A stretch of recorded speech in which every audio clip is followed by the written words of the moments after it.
Kama Washte Nape Chiusapi. I greet you with a heartfelt handshake. Thank you for joining us today. We are here on the land of the Lakota, Dakota, Nakota people.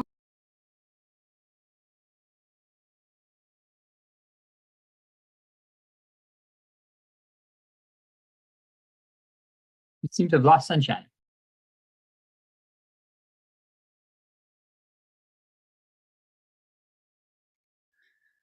Sunshine, come back. Sunshine. She's back. Oh, good. Great. Thank you.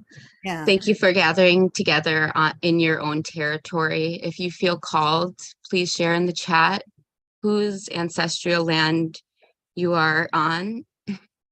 My grandmother is from the Dakota people, and she's also half German. So I walk into worlds often, and I think it's important that we look to guide ourselves in a good way through our ancestors' history and deepen our connection with the land that we're in now, regardless of the history, how we can be present today and steward in a way that doesn't benefit only ourselves, but future generations of people and other more than human relatives who share our territory.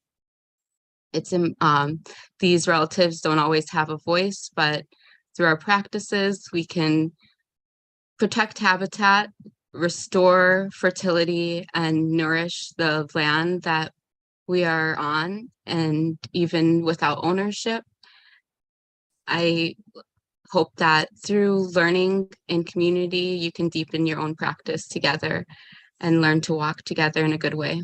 Pila Mayaye, thank you. Thank you so much, Sunshine. And now we're going to do what is my kind of standard go-to everyday, every ritual earth connection practice we call grounding.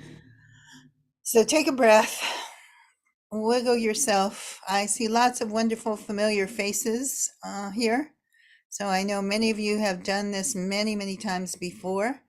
I always worry people will get bored, but then I think, well, it isn't really about getting bored or not getting bored. It's kind of like if you were a ballet star, you'd start every single day with doing the same exercises at the bar, those plies and those, very, very simple things, which are still the grounding of the many more complex things that we can do. So grounding is like that. It's like those basic, first position bar exercises for our mind, our spirit, and our ability to connect to the earth.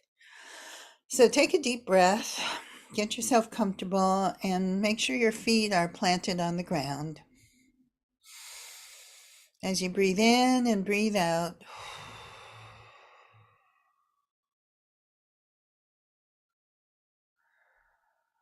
imagine you're like a tree and you have roots that extend into the earth. And those roots can tell you something about the condition of the earth where you are. Where you are, is it warming up with the spring?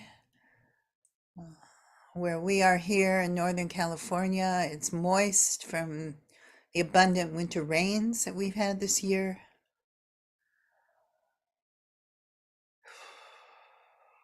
As you breathe in, imagine you could smell that wonderful smell of living earth. And feel those roots push down deeper, down through layers of topsoil and subsoil, down through rock layers, down through layers that hold pools of water. And imagine these magic roots can push all the way down through the bedrock into that core of fire, that molten lava at the heart of the earth. As you take a deep breath, anything you want to release or let go of, take a breath and just let it go. down into that lava. Feel that fire, just take it, burn it back into pure living energy. And then taking a breath, draw some of that energy up. You know, that's very powerful healing energy. So draw it up through your roots.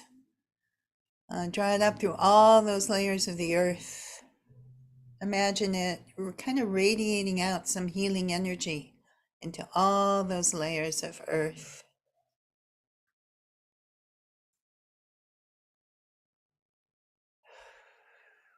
Draw it up through the waters, up through the topsoil, up into your own feet and legs, up to the base of your spine. Feel your spine growing and stretching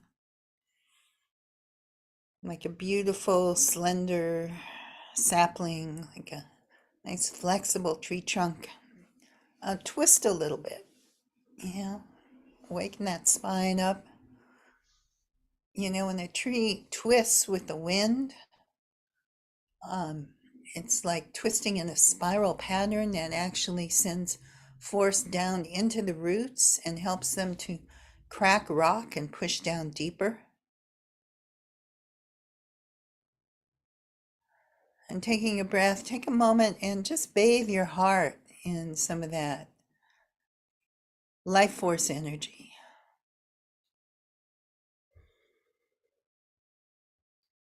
You know, all of our hearts are kind of taking a beating at this time in history. And it's good to just take a moment and give it a little healing. And then breathe it up and out the top of your head like branches and feel them reach up to the sky, sweep all the way back down, touch the earth. So they surround you. It's kind of like you're in a bubble of leaves and branches that's like a filter. You can filter out anything you don't want and allow in any energies that you do want. And then feel that sky energy. Here where I am, it's a beautiful sunny day. Where you are, it might be very different, might even be night. But feel that sunlight, moonlight, starlight energy. Take a deep breath and draw it in. And just let yourself feed on it. You know, a tree does this miracle alchemy of photosynthesis where it takes sunlight and uses its energy to split apart air and water and make food. So just imagine you can take in what you need to feed yourself, feed your work, to feed your community. And taking a breath, let that go back to the earth. And just imagine a little circle of light around yourself. And hopefully we're grounded. Charles, want to create a circle for us?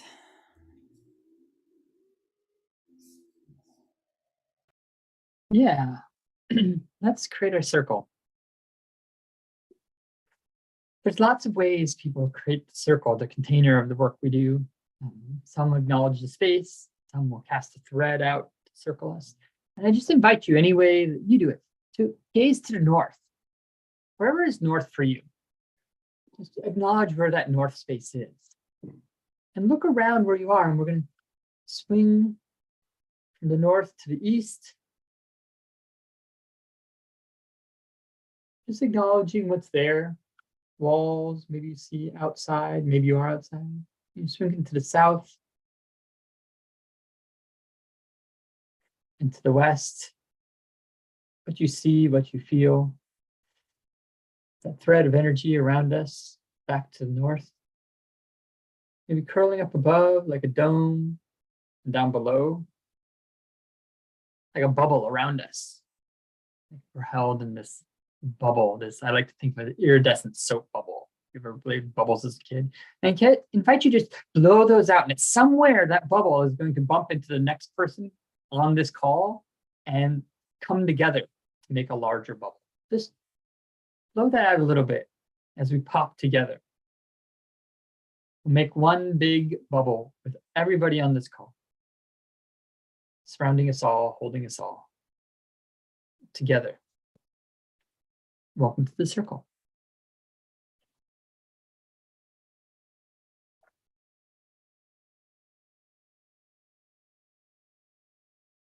I believe Mariah is going to invite the elements in.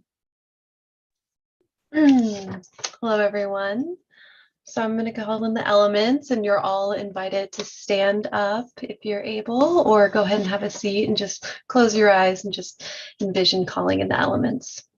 So we're going to turn towards the east, and we're going to start with air.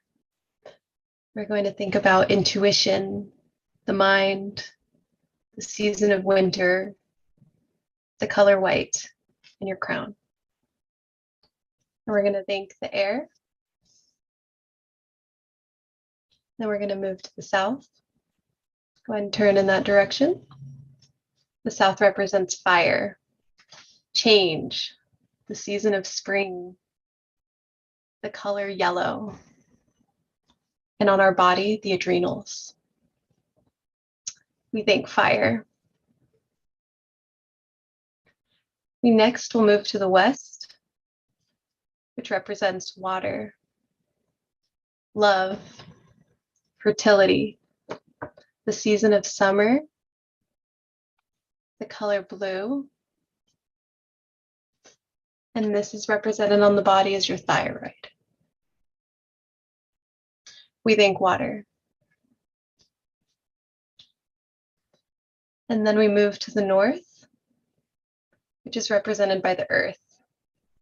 A beautiful day for earth today.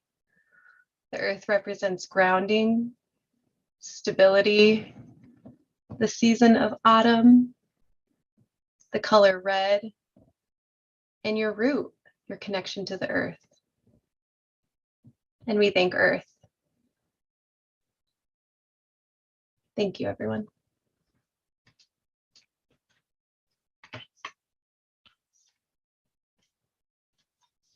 You're muted, Star. Along with air and fire and water and earth, we like to call in the spirit, and I'd like to do that with a song. The words are pretty simple. They're rising, rising, the earth is rising, turning, turning, the tide is turning. Rising, rising, the earth is rising, turning, turning, the tide is turning.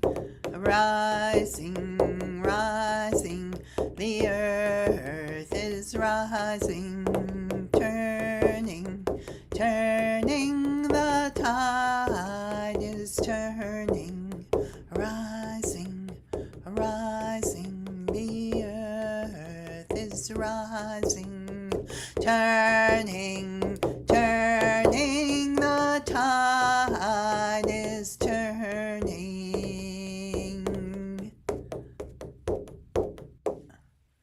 Let us hope the spirit of earth healing is rising and the tide is turning to a world that will be more deeply connected and more honoring of the earth and of all her peoples. Blessed be. So today we're talking about earth connection, earth healing practices. And I wanted to say a little bit about why I think they're important.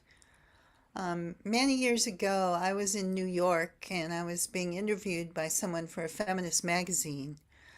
And my partner and I and 3 of his daughters had been out in British Columbia at a place called Clayoquot Sound, where there was a blockade trying to prevent the logging of this beautiful old growth forest.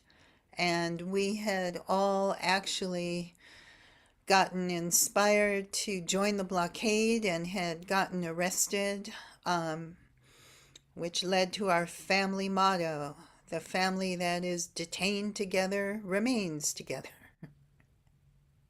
So I was explaining this to this woman and she looked at me and she said, one of those things you really hate to hear as an activist. She said, "Oh, are people still doing that?"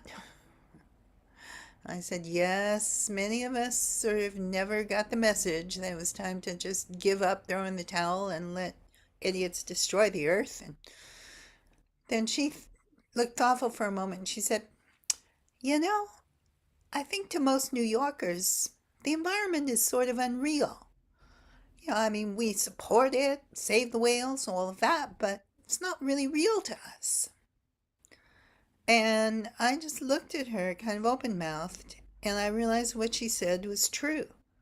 That I think a lot of our environmental problems stem from the fact that to most people, the environment is something maybe you watch on the Discovery Channel, but it's not something that you live immersed in. So I was feeling rather snotty and superior.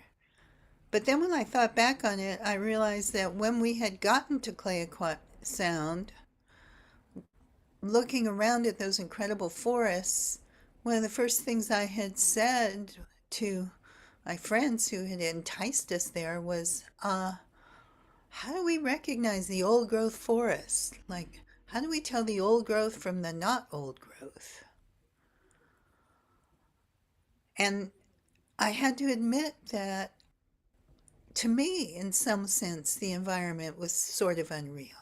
That it was something I'd always been an activist about, but I didn't really deep in my heart, in my bones, in my hands, know how to interact with it. So that led me on a personal journey of both spiritual and practical ways to connect more deeply on learning permaculture, learning a lot of different skills and tools about forestry. Right now, I teach regenerative land management. I even teach our forestry segments in our Earth Activist trainings. I spend a lot of time. I'm lucky enough to have some land of my own in a wonderful community around us where we get together and do work days in the forest. I've been able to hike into some old growth forests and have the incredible experience of being among trees that are thousands of years old. But to me, that's why it's important that we do these things. I'm sure a lot of you who are on this call are going to be viewing this are activists and have been activists and are doing what you can to heal the earth and preserve the earth.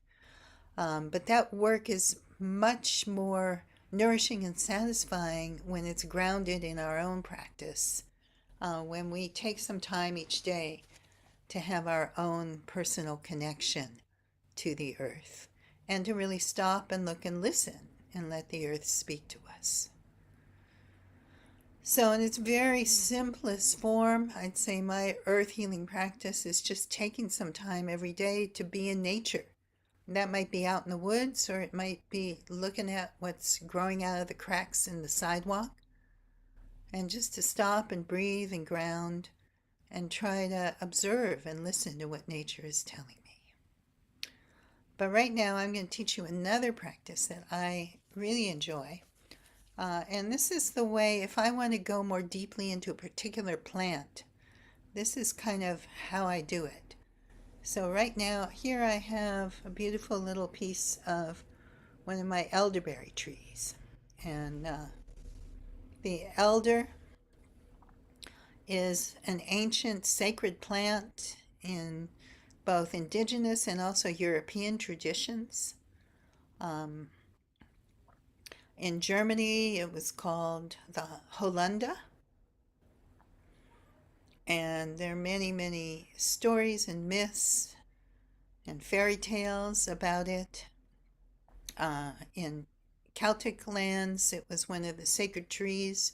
You were never supposed to cut pieces of it or prune it without making an offering. It's a healing tree. That berries make a wonderful syrup, which is great for your immune system and great to take if you are having a cold or trying to ward off a flu or even COVID. It won't completely ward off COVID, but it might help. So, if you have a plant, you can take it. If you don't have a plant, I'd like you to think about a plant that you really like, that you love. And just imagine holding it, touching it, observing it first with your physical senses, smelling it. You know, maybe if you know it's not poisonous, tasting it.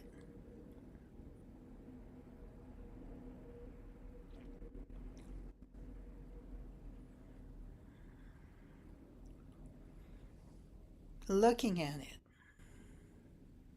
Noticing all those little things about it. Are the leaves simple or are they composite like these elder leaves where they've got many leaflets on the same little stem? You know, does it have flowers? How many petals does it have? How many stamens? The leaves grow opposite each other or alternate? All those things you might look at if you're trying to identify it using a plant key. And then maybe just close your eyes. Take a breath. And just imagine yourself getting very, very small. Shrinking down, down, down to a tiny little miniature, maybe like a bee-sized you, an ant-sized you. And what it would feel like to just bury your face in those flowers and get covered with pollen and immersed in that scent.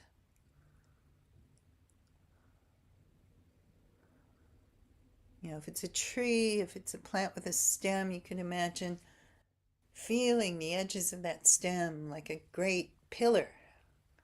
It's bigger than you are. And now imagine a door opens in it and you can step inside. As you take a breath, look around. Look to the east and the south, the west and the north. Notice what you see inside there, and more than that, just notice what you feel. What's the quality of the energy? What's the emotional tone? The whole of sort of feeling and seeing and sensing. Like the particular energy signature of this plant. How's your body feel inside it? Are there any places in your body that are sort of opening up and craving that energy?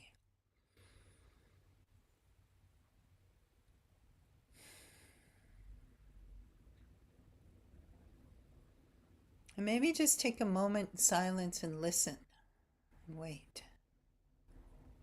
See, there might be someone who appears to you who's kind of like the diva, the spirit being of this plant.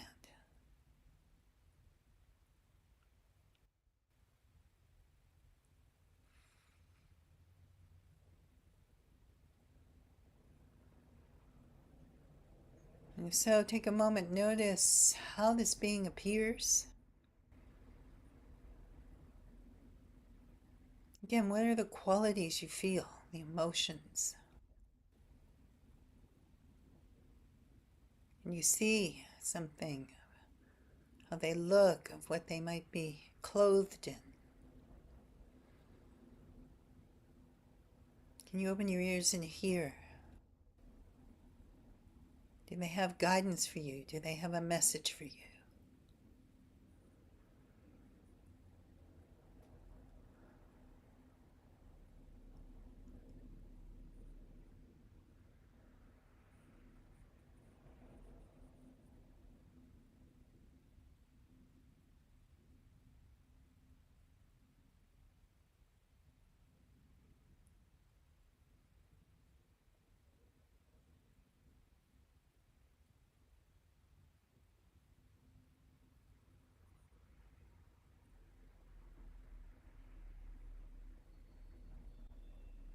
And then take a breath. This is a very short time. But recognize that once you've done this, you know how to do it. You can come back. You can come back into your plant. You can listen to this being. You can speak with them. You can return to them. So you might just ask for a moment if they have a special key you can use to get back quickly to this communication. And if there are any offerings that they want from you.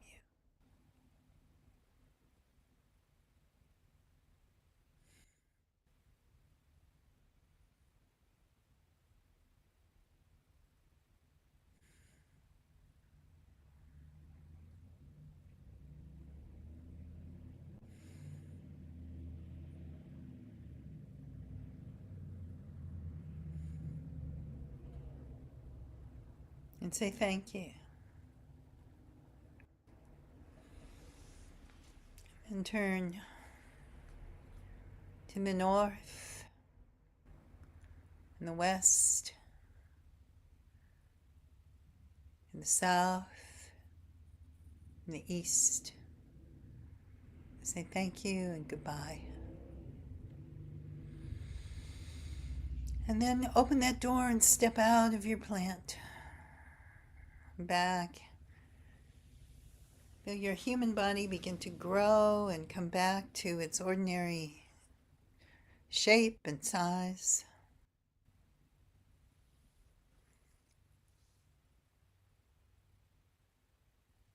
You might take a last look at your plant with your physical senses or imagine it if you don't have one in your hands. And say thank you. Now pat the edges of your human body. Make sure you're back.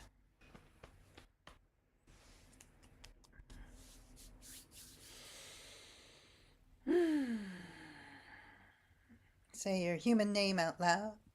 Starhawk. Clap your hands 3 times. And that's the end of the story. So that's one of my favorite little plant connection, earth connection techniques. I recommend it to you. And now we have a wonderful teaching from Canyon Sayers Root. Canyon is, I think of her as an elder in training. She's still young, but she has amazing wisdom and grace and beauty. She is an Ohlone from our local California, Northern California Indian community. She'll tell you a little bit about where she grew up and in a very special place and about some of the work that they are doing. So, Charles, can you give us Canyon? Thank you. Mishmi Tuhis, Countercot Canyon, Coyote Woman, Sayers Roots. Today, I'm a very nomadic native. I am currently in Awaswas, Ohlone territories, and I'm recording from my heart. I wish I were given the opportunity to be in person. However, these are digital times, and I'm a millennial. I'm a digital native. I come from Indian Canyon, the only federally recognized Indian country between Sonoma and Santa Barbara along central coastal California. And this little coyote right here is right in Moose and Ohlone territory on my way in to Indian Canyon. It's my neighbor's property. And I identify as Two-Spirit, and I am daughter of Anne Marie Sayers, daughter of Elena Sayers, and I recognize my privilege being raised on the land of my ancestors, where my ancestors' ancestors' ancestors have always been. I want to take this moment to acknowledge that when you think about it, when we're given an opportunity to honor our elders and our ancestors' ancestors, we all have indigenous lineages in the land of our ancestors. All of our ancestors have had earth-based spiritual practices, of which our ancestors have aligned themselves with seasons, and majority of our communities have recognized that the first people are actually the plants and the animals. Everything else that has come before us.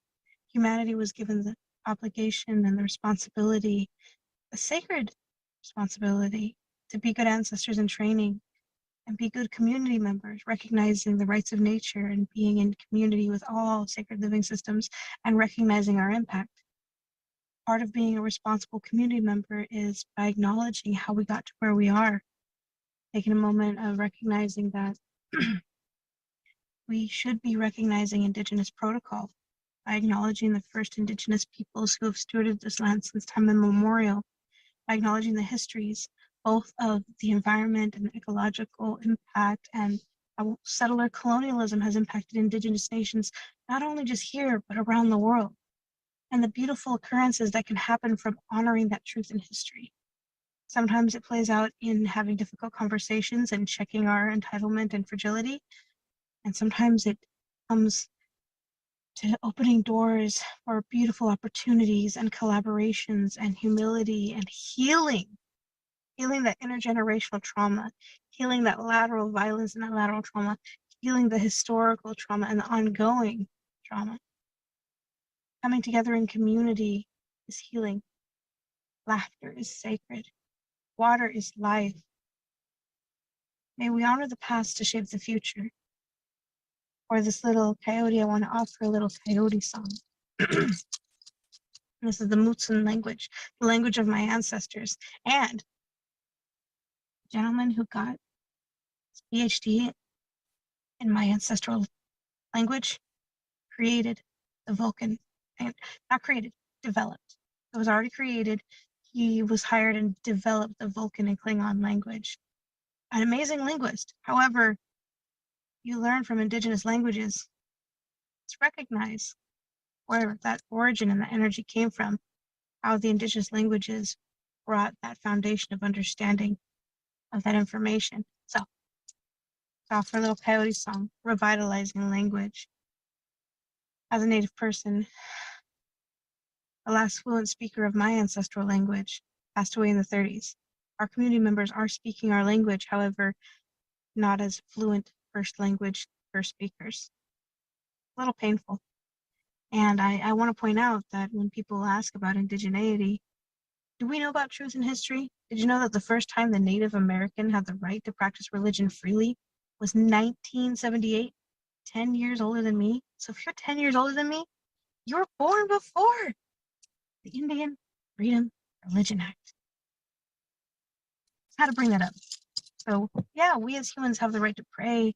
We have the right to be in community and ceremony. My mother and her mother taught her, when song, ceremony, and dancing stops, so does the earth. I too believe that.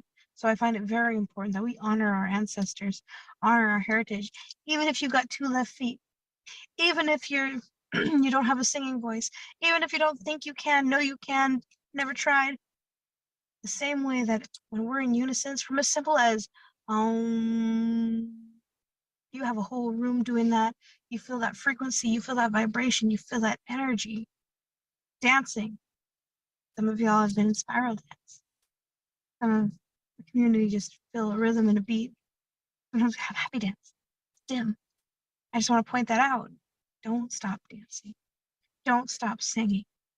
And may we all have the right to pray and be in ceremony.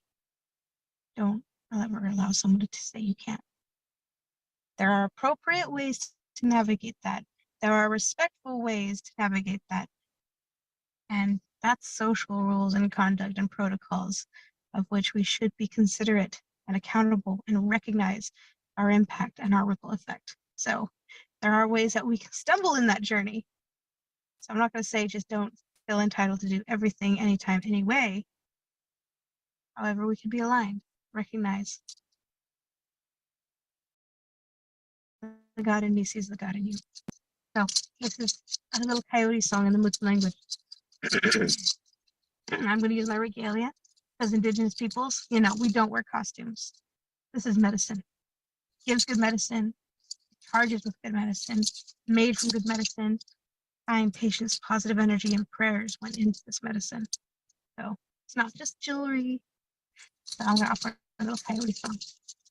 Kind was my head, say what she said. Kind was my head, se walk she she walk on its one para con was one walk on its one para con was one sawe sawe sawe sawe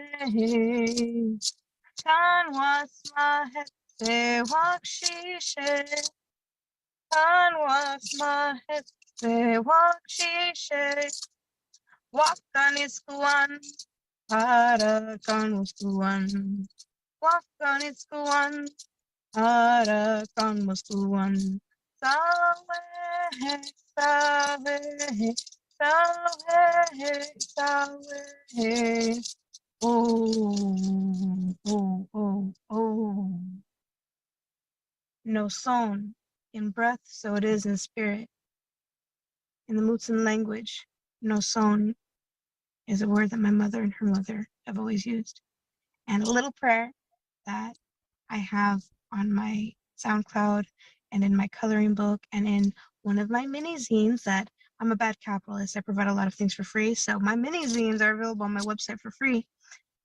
In one of the mini zines, I have a prayer, and some of you may recognize this.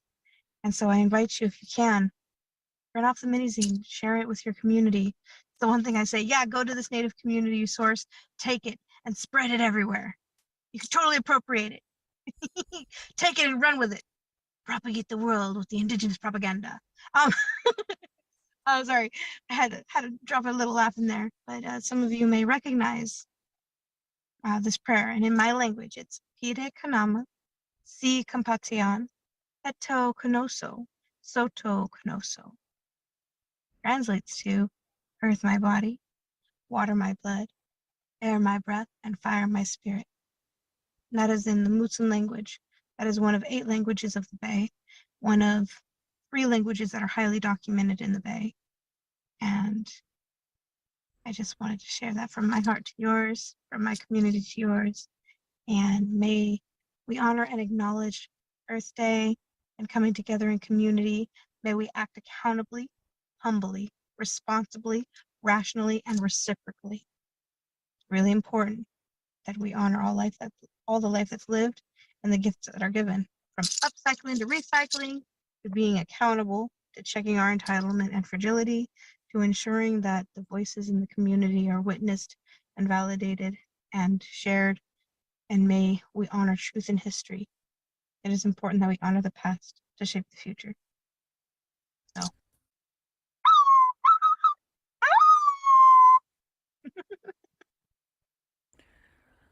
Thank you.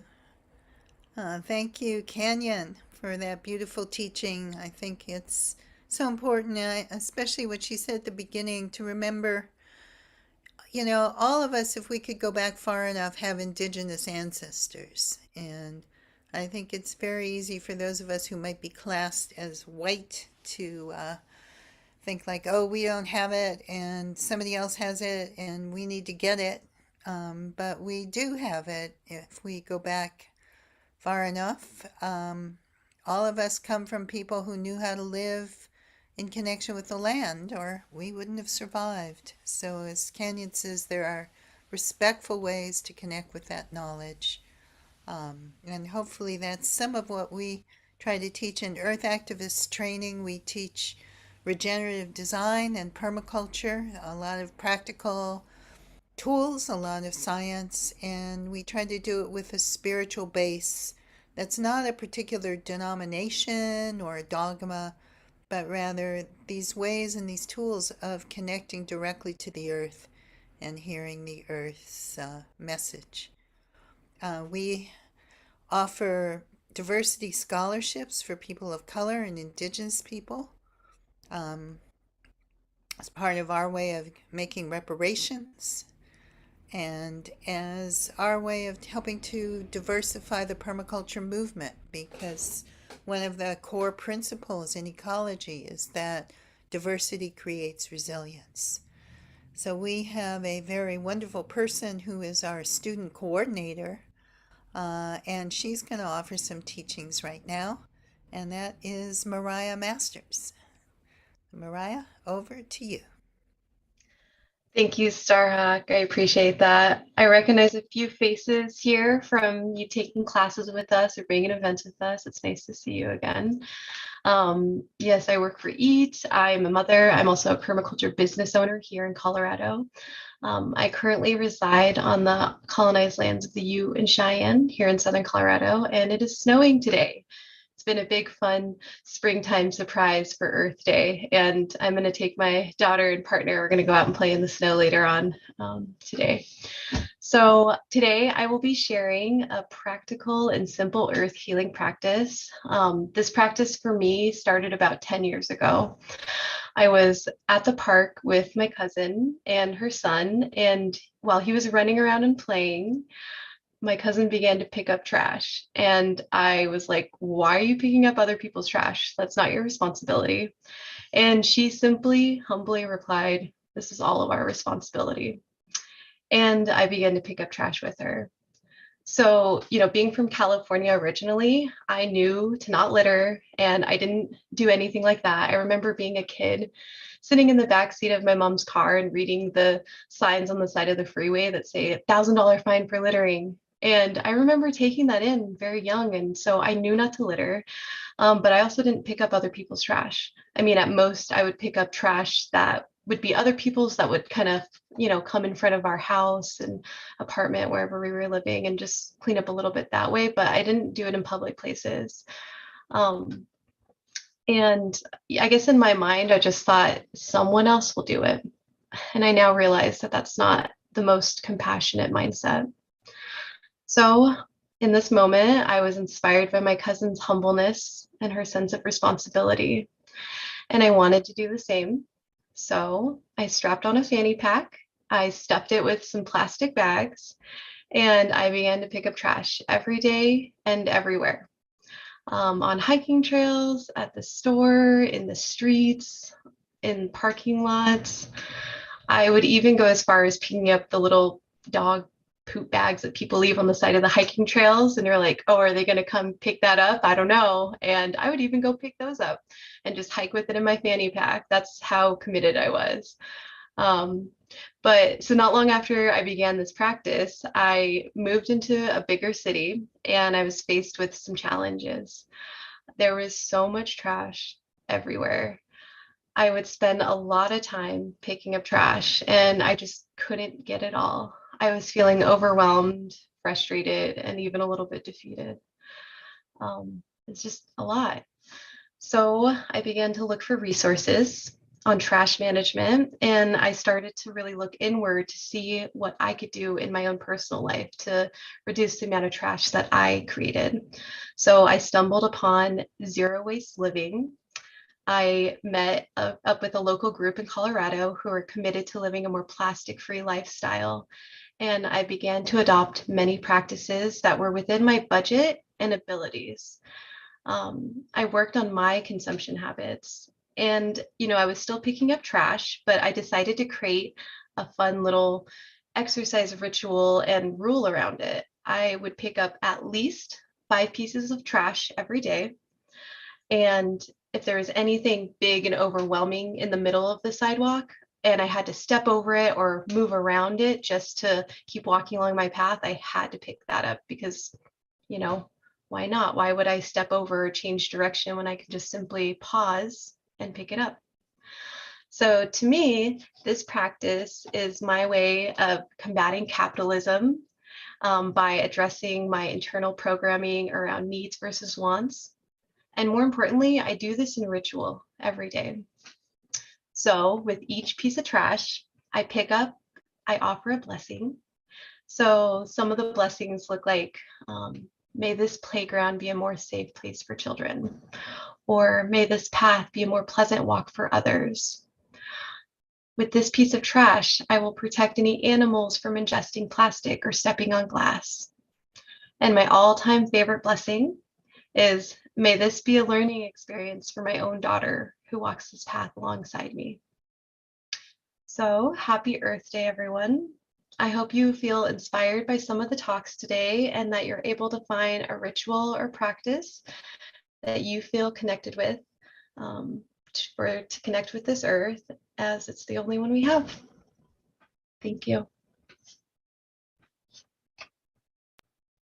Thank you, Mariah. That is so beautiful, and I really relate to it. I've also made a practice of picking up trash for many, many years in many, many places. And I remember once being in Bali, and there was just tons of plastic trash around because that culture, they're used to just everything being leaves and everything biodegradable and just tossing it out, and it would just go back to the earth. And I remember picking up trash and these young guys looking at me, and I realized they thought I had some sort of weird trash fetish.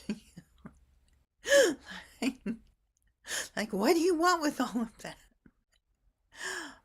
But that was many years ago, and now I believe there's been a group of students from the Green School in Bali who actually started a whole program there to reduce the amount of trash and the amount of plastic. So it's hopeful that these things can make a change.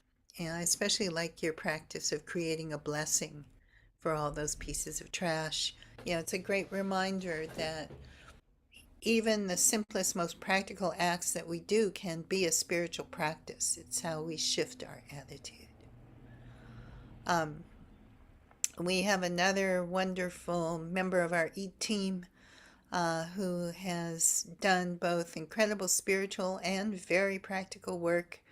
Both for us, she coordinates our advanced program in regenerative land management, which is a multi-year program for people who want to go beyond a simple permaculture design course and really delve into both the science and also the practical experience and skills of how to take a piece of earth and bring it back to life and health.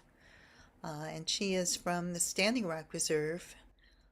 So Sunshine, it's your turn. Pilamayaye. Thank you, Starhawk. I appreciate that introduction. I made a little picture slideshow to accompany with me on my storytelling in our stewardship practice. So here it goes. Let me make sure this goes full screen. All right. Does this seem visible to everybody? Looks good. Thank you. We did a short introduction. My name is Sunshine Claymore, and I'm here on Standing Rock, where I live with my family in a multi-generation household. I graduated with an environmental science degree almost a decade ago. And in my pregnancy, I found earth activist training. I believe a lot that my child led me to Starhawk's teachings in some ways. And in our practice, through earth activist guidance, it has deepened my own spirituality in our Lakota culture, even though we come from different backgrounds. So that's uplifted my spirit and helped me have strength when I'm away from home to feel united as a global citizen and in connection to our elements outside of myself as a human. So this image is a picture of my Four Sisters Alley here in Fort Yates. It's the polyculture known commonly as the Three Sisters, corn, bean, and squash. But we included the sunflowers as guidance through the Arikara Nation, who also lived along the Missouri River like we do. I thought this was beautiful, and this is the first time my mom and my grandmother were able to spend time in the garden with Ailita and I. So this image is 4 generations of my family in our Four Sisters garden, and it gives me hope and inspiration.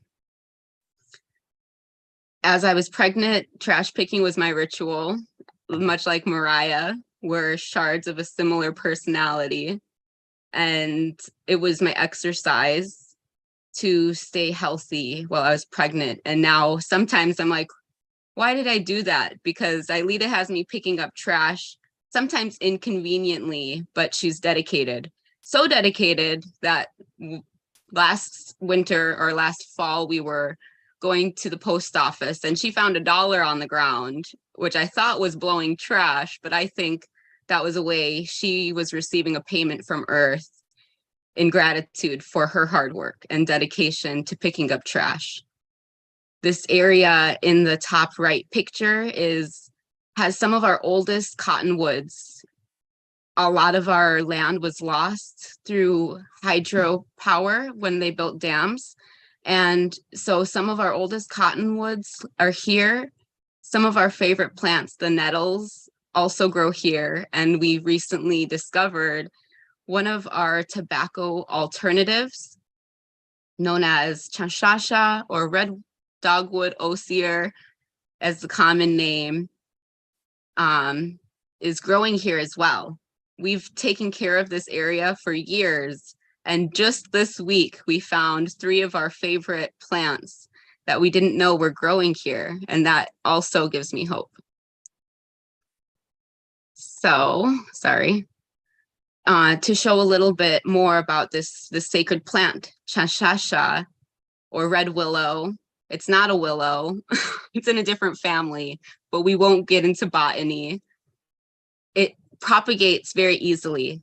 For us as Lakota people, we harvest it through the winter when the leaves are dormant, and it's found in our cottonwood forests that were flooded out.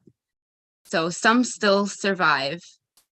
And before spring equinox, Ailita and I took cuttings about the same length, 13 chanshasha cuttings, and we went on a vacation recently. I couldn't leave my cuttings alone, so I brought them across the country with me so that they weren't neglected, because it was nobody's responsibility other than me who took these cuttings. And most of them made it. I had a couple who didn't and they froze, but I also experimented because I like to do civil science and my own research. I left a couple under my grow light, and when I got back, the one that had light for 4 days straight was 3 times the size as the ones that came on the road with me. So it was a cool lesson for my family to deepen our connection with this one focused plant ally. As Starhawk taught me, I don't need to know everything at once, but I can just focus on one plant and build an altar and deepen my connection. Now I see this spirit that comes and reveals all these chanshasha to me. And we learn this through conversations with our elders and hearing the stories of them and how our people have given their lives so that we have this medicine today.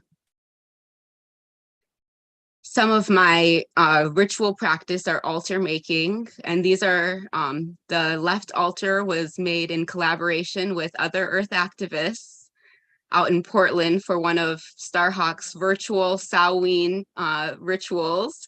And on the right is my birth altar. So to me, altar making with earth materials is a meditative practice and a way that I can deepen my connection to the plants, the other than human relatives, and my own ancestors. More ways that we are integrating multi-generational education. We are inspired by Earth Activist Training and the Regenerative Land Management Program, which offers master apprentice opportunities and to develop our skills in permaculture. But now we're replicating similar models on Standing Rock, focused in cultural development, holistic health, holistic well-being and health. So some of the activities that we offer through the Mini Wachoni Health Circle is community buffalo butcherings. We've been offering 2 community buffalo butcherings a year, where all the meat from this butchering is given away to anybody who participates, and the prized pieces of the meat are offered to the elders who eagerly want this nourishment. On the left, the image is my child and their classmates participating in the skinning of the hide. We're taking the hide off the buffalo. And in this butchering, there was almost 200 kids that witnessed their first animal processing, which helps people learn that our meat doesn't only come from the store, but something gave its life to nourish us. We have our elders sit and fluently speak our language to describe the process that we're going through while we're butchering. And our health circle started a land stewardship program where I mentor right now 4 adults in their projects in developing land. And one is elderly nutrition garden, where we produced hundreds of pounds of food that wasn't grown locally before last year. And we offered tea and a treat. So when the elders came for meal pickup, they got to see our pollinator patch. They got to have the youth harvest vegetables they grew and offer to the elders while we listened to stories of how they grew gardens when they were young. Also, our land stewards go forage and they take small groups out to forage our native foods. And on the right is an image of the wild plums that's medicine and nourishment for our bodies. And last year, I think it was about 30 pounds of plums I harvested from this tree. I also work a lot with youth. We have the Mini Wachoni Nakichijiwo Unspe. Again, we're focusing in mentor apprenticeship where the youth have community leaders guide them in project-based learning that's culturally appropriate. They 2 years ago built their own Earth Lodge as a learning space. We have 40 acres that they're phasing in regenerative practices through a polyculture blend guided by Gabe Brown's instructions for our land to focus on water retention. We don't currently have water access on this site, which limits what we can do, but we're also practicing traditional games and storytelling, and that's where a lot of our teachings come into place. So this is how we create relationship and reciprocity and offering back to the land which nourishes us and hopes that it can sustain us for generations to come. Thank you all for joining us, and I hope that you continue to do good work in your space.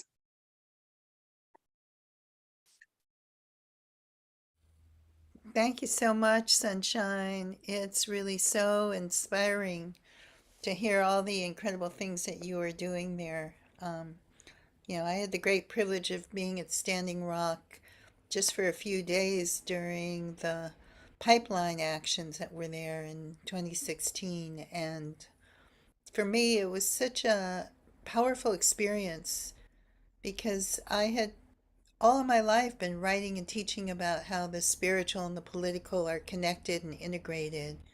And to come into a space where that was just so strongly held, where you walk up and the sign says this is a place of prayer and ceremony, you know, um, it was, and such a powerfully held indigenous space as well. Um, it really was very, very deeply affirming for me. Um, I almost felt guilty because I felt like I got so much out of the experience. I came there to try to be helpful, and I feel like I got so much that I don't know if I contributed much, but I tried to do a few things, and it was an incredible place. And I'm really grateful to see all the amazing work that you've been doing. Um, and I hope we get out there sometime in the next year. We would Uh, love it. yeah. But it's an example to me, again, of why we do give a diversity scholarships in Earth Activist training, that it's not just we want to be benevolent and do good for other people. We know that all of our students are enriched by the experience of having people from a diversity of backgrounds and the diversity of life experiences. So we do these fundraising programs like this one, and we are grateful for you all for donating to be part of this. And I know Charles has put in the chat where you can donate if you feel moved to donate some more. We can really use every penny of it to help support the scholarships and all of our programs. We do a ongoing online program in permaculture for climate activists that we run a couple times a year. It's just 3 sessions, but helps to share with people who are doing frontline activism what we're fighting for and what the solutions are. We do a lot of work with different communities. We've supported Afghan refugees to get relocated into places that are safe, who have been doing permaculture there before the Taliban took over. We have students from all over the world, really, who have been taking our online programs. And it's just such a great privilege to be able to connect with people from such a range of situations and backgrounds who are doing so much incredible work. It really keeps me hopeful.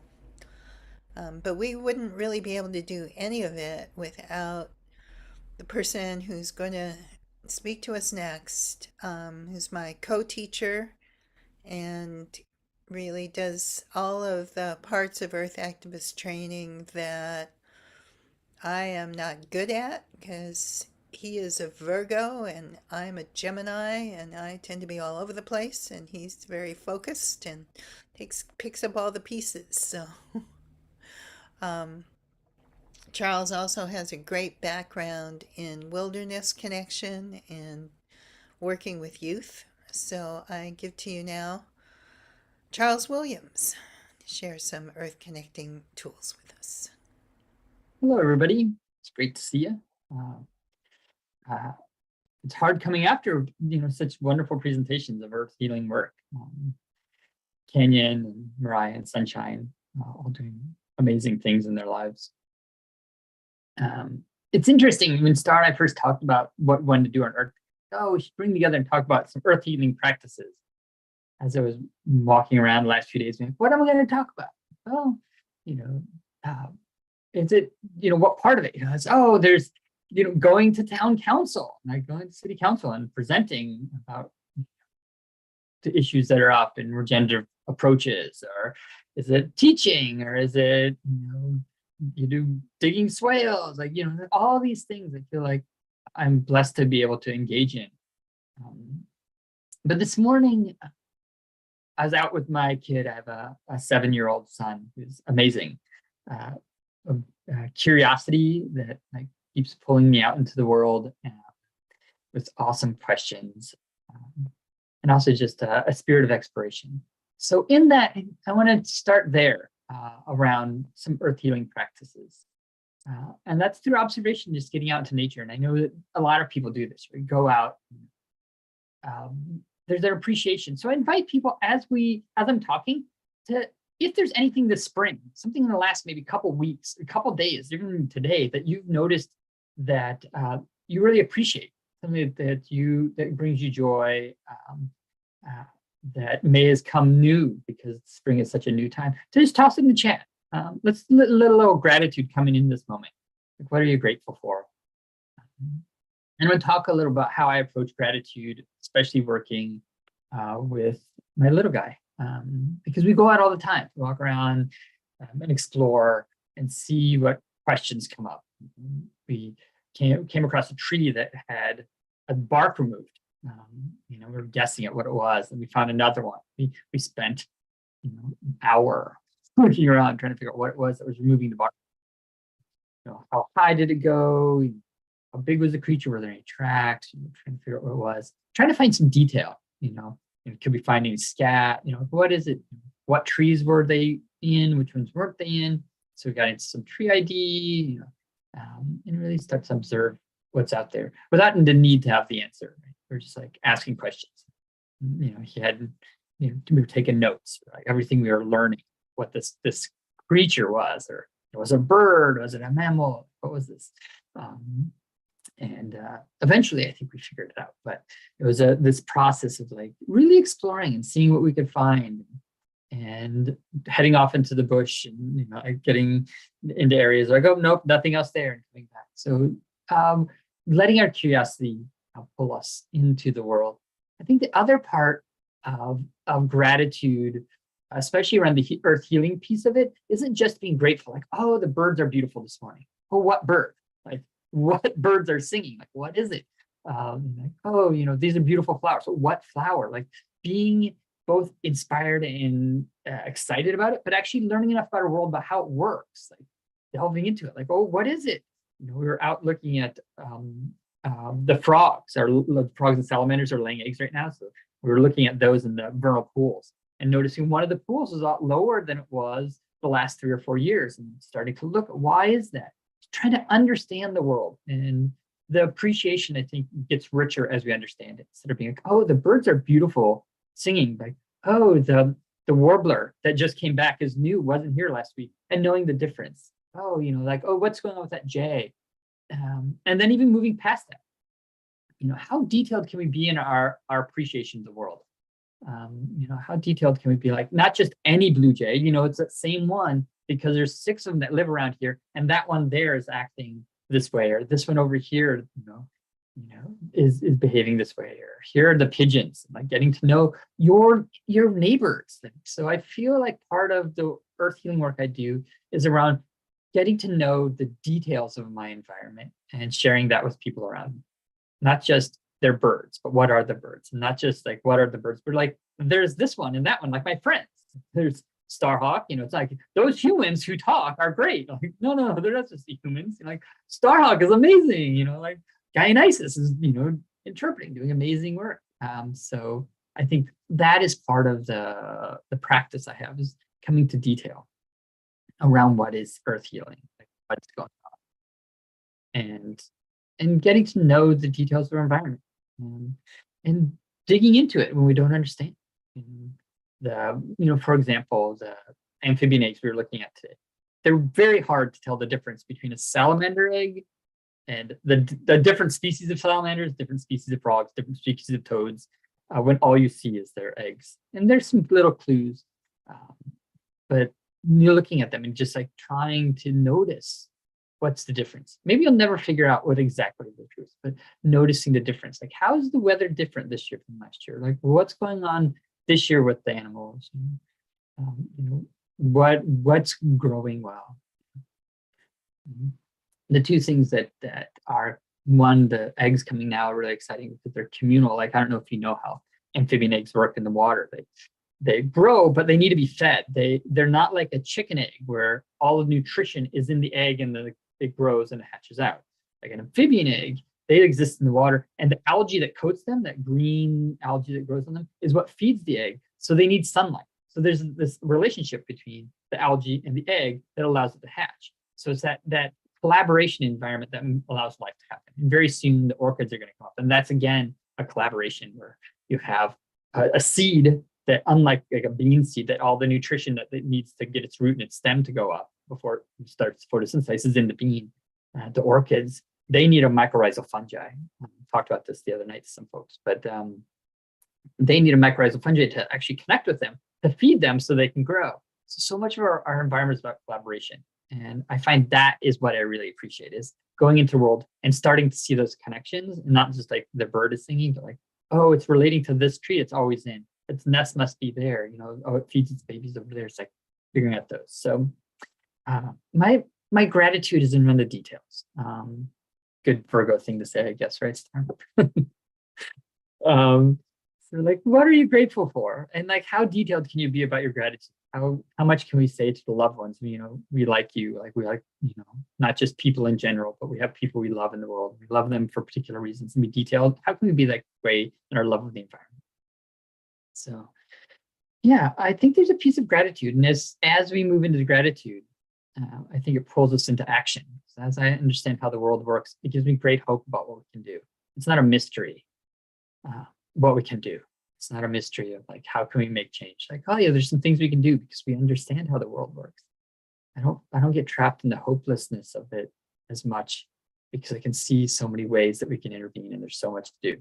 Sometimes overwhelmed, definitely. Sometimes there's more work than I feel like I can engage in, but it gives me hope to know the details.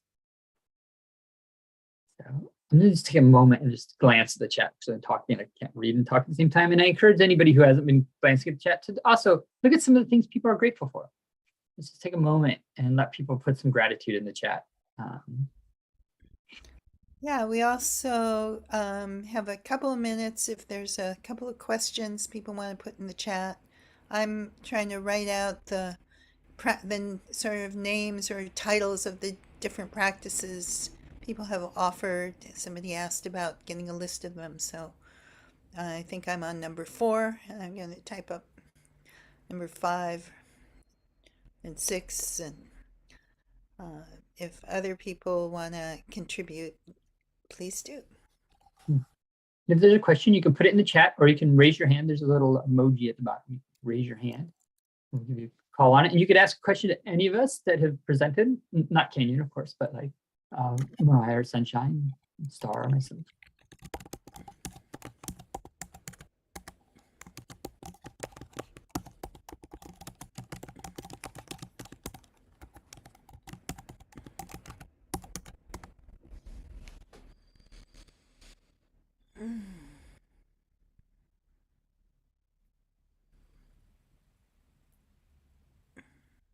Oh, seeing the Canadian geese. That's very exciting. I always like when they come back. And the snow geese, they start coming back too.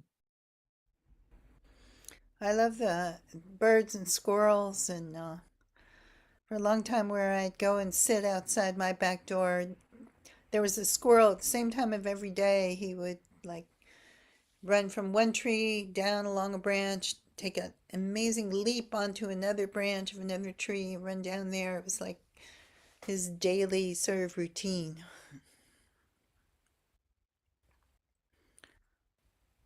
One of the things I've been enjoying is watching the buds open.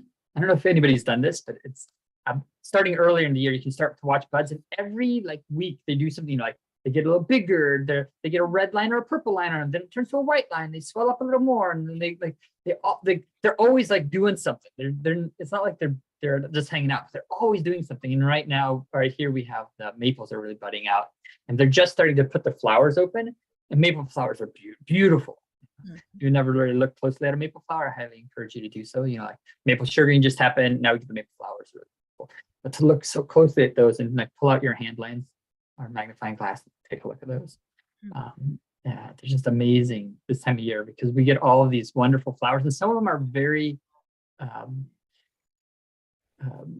non-descriptive. You don't look at them. They're small and red or green. Like, as you start to get a closer look, they're really like amazing little flowers that are starting to come out.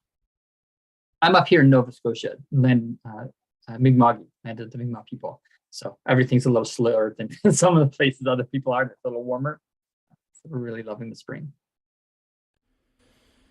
I've been watching the big leaf maples leaf out, and like, you know, every day they change a little bit.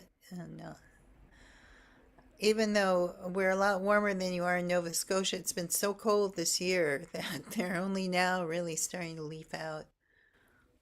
But they are beautiful as they unfold, and they're so fresh and so like, you know, they're so like crisply creased as they unfold. It's almost like somebody went in there and ironed them.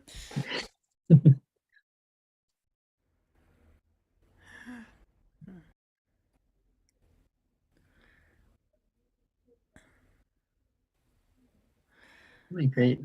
Yeah, it's wonderful to see what people are so grateful for. So many wonderful plants. Talk about the witch hazel. Anybody hasn't got a chance to see witch hazel flowering, it's like the earliest one in the cold season flowering. It's a beautiful flower.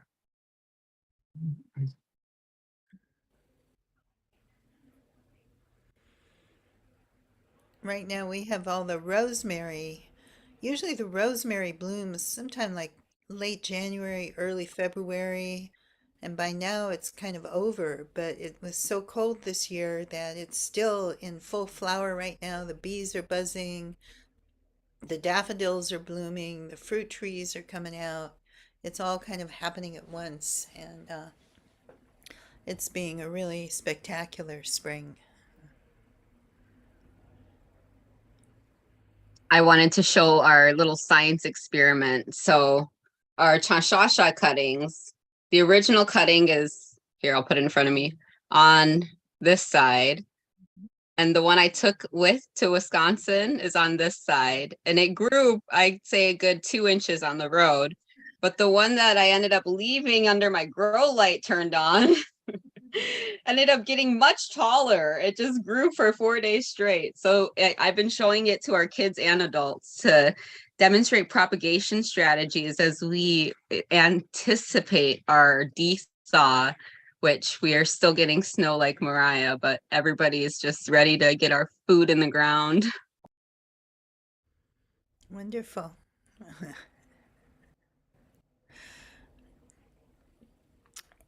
Well, we're running down toward the end of our time together. I just want to say a few more words about some of our programs that are coming up. Um, like I said, if you know somebody who really wants to go more deeply into permaculture, we have our regenerative land management program, which is a multi-year program. Some of it's online, some of it involves in-person intensives and internships. And we have a new module that'll be starting in just a couple of weeks that focuses on soil and soil building. That's also a module you can take as a standalone program. Um, it's part of our resilient land design course. That's part of the RLM. It's like, nesting little dolls, things inside other things. And we're going to have on May 3rd, going to have a one night pop up social permaculture webinar on social permaculture. I think of it as the way we apply some of our understanding of how nature works to how human nature works, and how we can design systems that can help foster beneficial relationships among people. And I always say that in permaculture, people are always the constraining factor. It's relatively easy to deal with the vegetables. Vegetables are quiet. They don't argue with you. They might die on you, but they don't uh, start in conflicts with you. But people are much, much more challenging. So in permaculture, there's three core ethics: care for the earth, care for the people, and care for the future. And that ethic of care for the people is the one that I think we need more and more focus on. So our social permaculture webinar is going to focus on how do we what about this coming out of COVID, and how have things changed with the pandemic? How do we get used to being with people again? And how do we navigate some of the splits and tensions that have come up around the COVID pandemic? We're also going to start doing a regular monthly clinic on social permaculture. That will be a time where you can just kind of write in or show up and call in with issues that might be coming up in your community or your groups. And I'm not guaranteeing we'll solve them, but you'll get the benefit of our wisdom and other people's wisdom. So we invite you to join in some of those. We also invite you again to continue to donate to help support our programs and our diversity scholarships. To help us, also, you can help us by just spreading the word about the things that we're doing and encouraging other people to join. If you know young people who are interested in doing some of these things and are looking for, how do I what am I going to do with my life? And I want to protect the earth and I need to learn the skills to do it. Or maybe you're in midlife trying to figure out your next steps.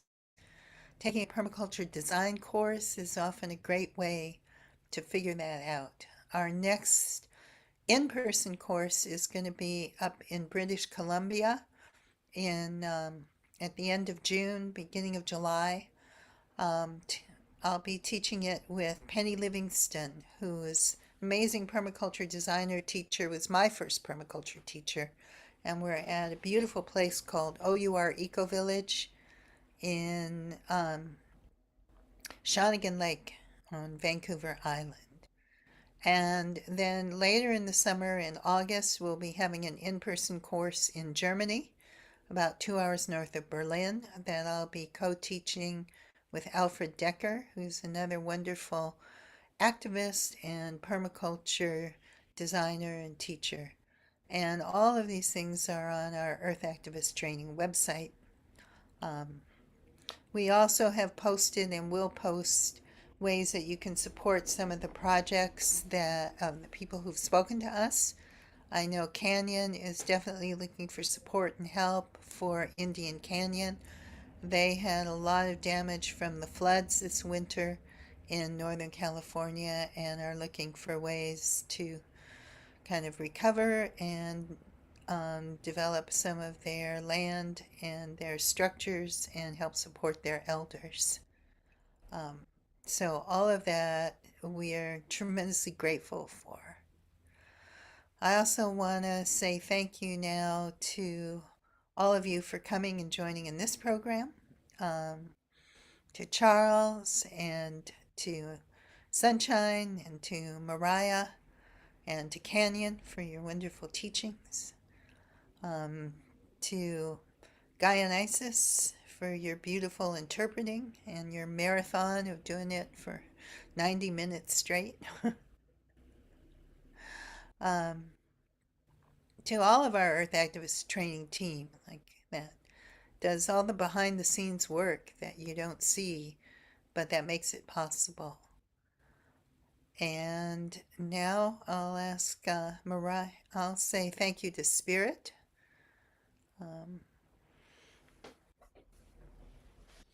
Rising, rising, the earth is rising, turning, turning, the tide is turning. May it be so. And Mariah, now will you thank the elements? And then Yes. Charles, open the circle. Yeah, so thank you all for being here today. We're going to thank the earth for bringing us grounding and stability in this conversation today. We're going to thank water for bringing us all together for the aspect of love, for love of the earth. We're going to thank fire for inspiring us to change and to make change. And we're going to thank air for us to tune in with our intuition and to listen to the earth. Thank you, elements.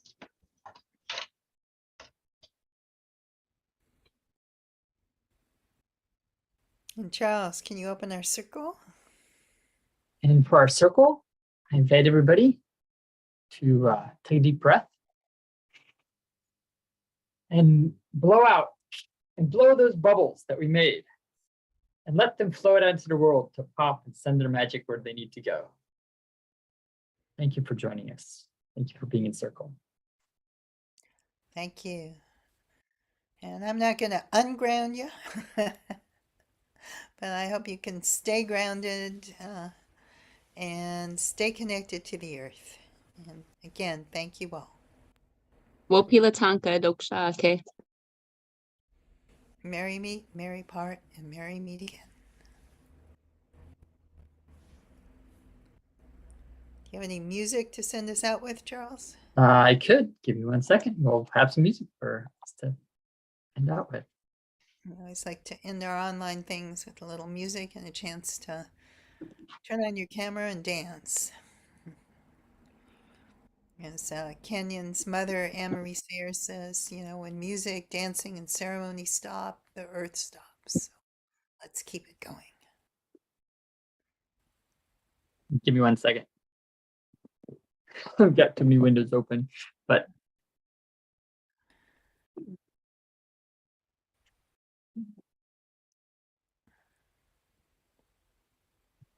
There it goes.